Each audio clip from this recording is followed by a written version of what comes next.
নমস্কার বন্ধুরা, কেমন আছেন সবাই? আহারে বাহার রান্নাঘরে আপনাদের সবাইকে স্বাগত জানাই।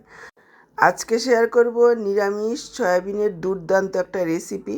নিরামিষ দিনে এই রেসিপিটা বানিয়ে নিলে ঘরের সবাই চেটেপুটে খেতে বাধ্য হবে। এমনকি এই সয়াবিনের রেসিপিটা বানিয়ে অতিথিদের খাওয়ালে অতিথিরাও রেসিপিটা জানতে চাইবে। এটা এতটাই টেস্টি, রান্না করা যেমন সহজ, ঘরে থাকা সামান্য কিছু উপকরণেই তৈরি করতে পারবেন। নিরামিষ দিনে বানিয়ে নিলে আর কোনো রকম চিন্তাই করতে হবে না। তো চলুন আর দেরি না করে রেসিপিটা দেখে নেওয়া যাক। আজকের এই নিরামিষ সয়াবিনের রেসিপিটা দেখে যদি ভালো লাগে অবশ্যই একটা লাইক করে ভিডিওটাকে শেয়ার করে দেবেন। ইউটিউব থেকে যদি নতুন দেখছেন এই রকমই ঘরোয়া সহজ দারুণ টেস্টি রেসিপিগুলো পাওয়ার জন্য চ্যানেলটাকে সাবস্ক্রাইব করে সাথেই থাকবেন। ফেসবুক পেজ থেকে দেখে থাকলে পেজটাকে ফলো করবেন। সয়াবিনের রেসিপিটা করার জন্য দেখুন আমি এখানে 100 গ্রাম সয়াবিন নিয়েছি। এখানে আমি বড় দানার সয়াবিনটা নিয়েছি, আপনারা চাইলে ছোটোর দানাও নিতে পারেন। এবার সয়াবিনের মধ্যে দেখুন দিয়ে দিচ্ছি ফুটন্ত গরম জল। 10 মিনিট ভিজিয়ে রাখবো। 8 থেকে 10 মিনিট ভিজিয়ে রাখলে খুব সুন্দরভাবে ভিজে যাবে সয়াবিনগুলো। আপনারা চাইলে কড়াতে সেদ্ধও করে নিতে পারেন, 2 থেকে 3 মিনিট সেদ্ধ করলেই হয়ে যাবে। আর এদিকে দেখুন নিয়েছি একটা মিডিয়াম সাইজের আলু, একটা বড় সাইজের টমেটোর অর্ধেকটা নিয়েছি, আর নিয়েছি 1 ইঞ্চি পরিমাণ আদা। আদাটাকে ছোট ছোট টুকরো করে সাইডে সরিয়ে রেখেছি, আর টমেটোটাকে দেখুন 4 টুকরো করে সাইডে রেখে দিচ্ছি। আলুটাকেও একটু কিউব করে কেটে নেব। আলুর পরিমাণ আপনারা নিজেদের ইচ্ছে মতো কম বেশি করে নিতে পারেন, চাইলে আপনারা আলু দিতেও পারেন, নাও দিতে পারেন। আলুটাকেও কেটে নিয়েছি, আরও একবার ধুয়ে নিয়ে আসব। এদিকে মিক্সচার জারে নিয়ে নিচ্ছি কেটে রাখা টমেটো, আদা, সাথে নিলাম 2টো কাঁচা লঙ্কা, আর দিয়ে দিচ্ছি 1 চা চামচ চারমগজ আর 5-6টা কাজু বাদাম।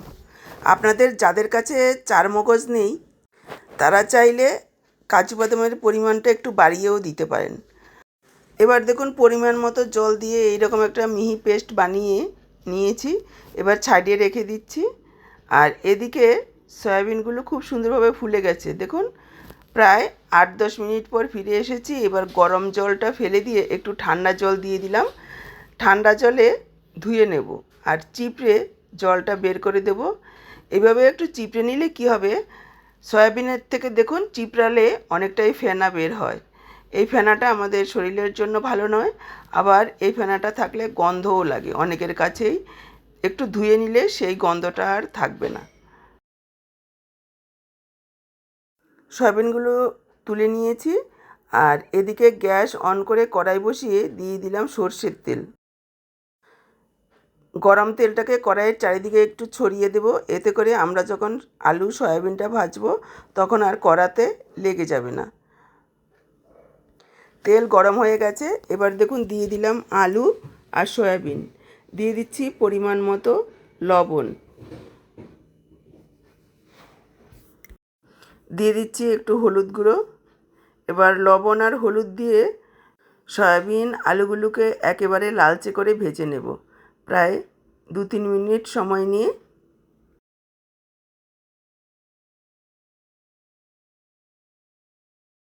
দেখুন সয়াবিন আলুগুলোকে একেবারে লাল করে ভেজে নিয়েছি।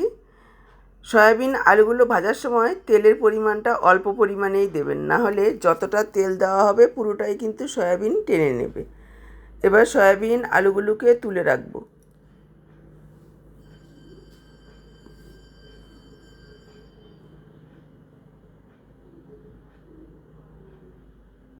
সয়াবিন আলু তুলে নিয়ে কড়াতে আমি আরও একটু তেল দিয়ে দিলাম।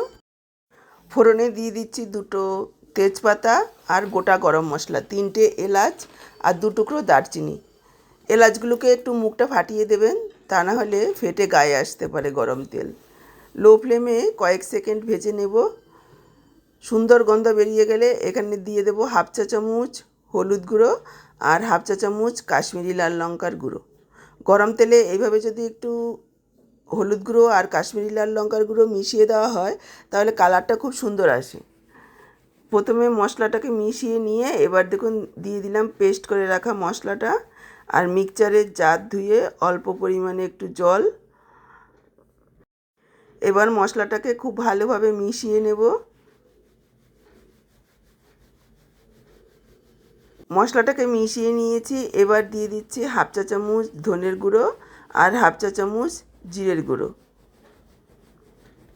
জিরে ধনের গুঁড়োটাকেও ভালোভাবে মিশিয়ে নিলাম। এবার দিয়ে দিচ্ছি পরিমাণ মতো লবণ আর হাফ চা চামচ চিনি। যেহেতু সম্পূর্ণ নিরামিষ একটু মিষ্টি দিলে খেতে ভালো লাগবে। যারা চিনি পছন্দ করেন না তারা চাইলে একটু গুড় দিতে পারেন। এবার পুরো মশলাটাকে 2-3 মিনিট সময় নিয়ে খুব ভালোভাবে কষিয়ে নিতে হবে। এখানে যত ভালোভাবে মশলাটা কষানো হবে ততই কিন্তু টেস্ট বাড়বে। মশলার যাতে কোনো রকম কাঁচা গন্ধ না থাকে। এভাবে নাড়াচাড়া করে মশলাটাকে কষাতে হবে। যেহেতু কাজু বাদাম চারমগজ দেওয়া রয়েছে, তা না হলে কিন্তু কড়াইয়ের নিচে লেগে যাবে। দেখুন মশলাটাকে প্রায় 2-3 মিনিট কষিয়ে নিয়েছি। মশলা তেল ছাড়তে শুরু করেছে, দেখেই বুঝতে পারছেন একেবারে মশলাটা দানা দানা হয়ে গেছে। এভাবেই কষিয়ে নেবেন। দেখুন কালারটা কতটা সুন্দর হয়েছে। এবার দিয়ে দেব ভেজে রাখা আলু আর সয়াবিন। আলু সয়াবিনগুলোকেও মশলার সাথে আরও 2-3 মিনিট কষিয়ে নেব মিডিয়াম লো ফ্লেমে রেখে।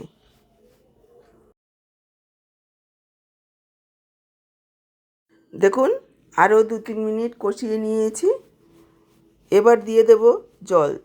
জলের পরিমাণ একটু বুঝেই দিতে হবে। এটা খুব বেশি পাতলা ঝোল হবে না, আবার একেবারে শুকনোও হবে না, একটু ঘন মাখো মাখো হবে, সেই পরিমাণে জল দিতে হবে।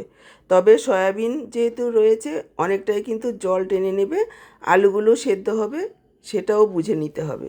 আমি এখানে প্রায় 1.5 কাপ পরিমাণ জল দিয়েছি। ভালোভাবে মিশিয়ে নেব আর ঢেকে আরও 5-6 মিনিট রান্না করব মিডিয়াম লো ফ্লেমে। দেখুন ঢেকে আরও 5-6 মিনিট রান্না করে নিয়েছি। ঝোলটা একেবারে মাখো মাখো হয়েছে আর সয়াবিন আলু খুব সুন্দরভাবে নরম হয়ে গেছে। একবার দেখিয়ে দিচ্ছি, দেখুন মুখে দেওয়ার সাথে সাথে গলে যাবে। ঝোল কিন্তু ঠান্ডা হওয়ার সাথে সাথে আরও একটু ঘন হয়ে যাবে। এবার দিয়ে দিলাম হাফ চা চামচ গরম মশলার গুঁড়ো আর দিয়ে দিচ্ছি 1 চা চামচ কসুরি মেথি। কসুরি মেথিটাকে আমি একটু শুকনো খোলায় ভেজে নিয়েছি। একটু ভেজে নিলে গন্ধটা খুব সুন্দর আসে।